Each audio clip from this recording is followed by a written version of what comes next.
Are you one of those people who says, I do crunches, but I never feel my abs? What if the problem isn't the exercise itself, but how you're doing it? According to sports science, when crunches are performed incorrectly, they lose a large part of their effectiveness. In this video, we'll break down the 5 biggest mistakes people make when doing crunches, using a scientific and unbiased approach. Have you ever wondered, is this movement everyone does actually correct? Let's start with the first mistake. Do you pull your head forward with your hands while doing crunches?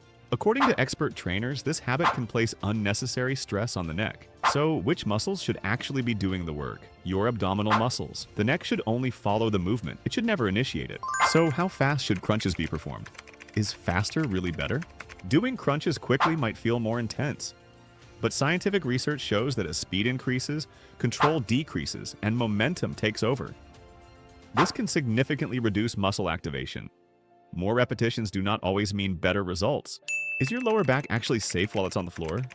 Here's a mistake most people don't even notice. Allowing a large gap under your lower back during crunches can place extra stress on the spinal structures. According to sports science, the lower back should stay as neutral and controlled as possible. If you're not feeling your abs, this could be the reason. What about breathing? Most people completely forget this part. Do you unintentionally hold your breath while doing crunches? Exercise and performance studies show that proper breathing improves muscle control, enhances movement quality. It may seem like a small detail, but its impact is huge. And now, maybe the most important question. Are crunches suitable for everyone? Not every exercise is ideal for every individual. According to sports science, factors like injury history, training level, daily lifestyle play a major role in exercise selection.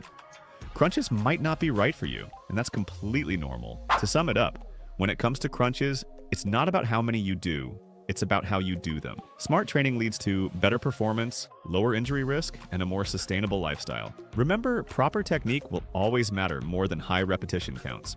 If this video helped you understand crunches a little better, make sure to hit the like button. I'm curious to hear your experience, so let me know in the comments.